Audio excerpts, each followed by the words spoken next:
സ്റ്റാർലിങ്കുമായി ബന്ധപ്പെട്ട കരാറിൽ കേന്ദ്രത്തിനെതിരെ പ്രതിഷേധം ശക്തമാക്കാൻ ഒരുങ്ങി പ്രതിപക്ഷ പാർട്ടികൾ. നിങ്ങൾക്ക് അറിയുന്നത് പോലെ സ്റ്റാർലിങ്കിൻ്റെ എയർ ഫൈബർ സാറ്റലൈറ്റ് ഫൈബറിലൂടെ ഇനി ഇൻ്റർനെറ്റ് വരാൻ പോകുന്നു. ഇന്ത്യയിൽ മുംബൈയിലെ ഓഫീസൊക്കെ തുറക്കാനുള്ള നീക്കമായി. മാത്രമല്ല എയർടെല്ലുമായിട്ടും അതുപോലെ തന്നെ ജിയോയുമായിട്ടുമൊക്കെ അവർ കരാറിൽ ഏർപ്പെട്ട് കഴിഞ്ഞു. ഈ വിഷയം പാർലമെൻറ്റ് ഉന്നയിക്കുമെന്നാണ് പ്രതിപക്ഷം പറയുന്നത്. രാജ്യസുരക്ഷയെ ബാധിക്കുന്ന വിഷയമാണെന്നും വിട്ടുവീഴ്ച ചെയ്യാൻ കഴിയില്ലെന്നുമാണ് പ്രതിപക്ഷ പാർട്ടികൾ ഇപ്പോൾ എടുത്തിരിക്കുന്ന ഒരു നിലപാടെന്നാണ് ഡൽഹി ബ്യൂറോ റിപ്പോർട്ട് ചെയ്യുന്നത്.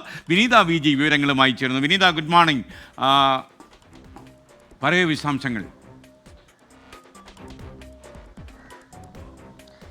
Very good morning S K സൂചിപ്പിച്ചതുപോലെ തന്നെ ഇത് ഈ സ്റ്റാർലിങ്കുമായി ബന്ധപ്പെട്ട കരാറിൽ കേന്ദ്രത്തിനെതിരെ ശക്തമായിട്ടുള്ളൊരു പ്രതിഷേധത്തിന് ഒരുങ്ങുകയാണ് പ്രതിപക്ഷം. നേരത്തെ തന്നെ പ്രതിപക്ഷ പാർട്ടികൾ ഇതുമായി ബന്ധപ്പെട്ടുകൊണ്ടുള്ള അവരുടെ വിയോജിപ്പ് രേഖപ്പെടുത്തിയിട്ടുണ്ടായിരുന്നു. ഇത് രാജ്യസുരക്ഷയെ ബാധിക്കുന്ന വിഷയമാണെന്നും അതുകൊണ്ട് തന്നെ യാതൊരു തരത്തിലുള്ള വിട്ടുവീഴ്ചയ്ക്കും ഒരു ഇടം പോലും നൽകില്ലെന്നുമാണ് പ്രതിപക്ഷ പാർട്ടികൾ പറയുന്നത്.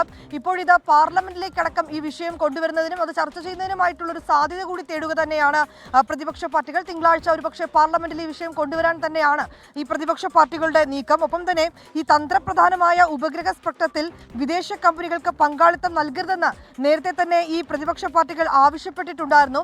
ഒപ്പം തന്നെ അവർ ഉന്നയിക്കുന്ന മറ്റൊരു ആരോപണം ഈ ഡൊണാൾഡ് ട്രംപിന്റെ പ്രീതി നേടാനാണ് മോദി സർക്കാരിന്റെ ശ്രമമെന്ന് കോൺഗ്രസ് ജയറാം രമേശ് അടക്കമുള്ള കോൺഗ്രസിന്റെ നേതാക്കൾ നേരത്തെ തന്നെ ഒരു ആരോപണം ഉന്നയിച്ചിട്ടുണ്ടായിരുന്നു.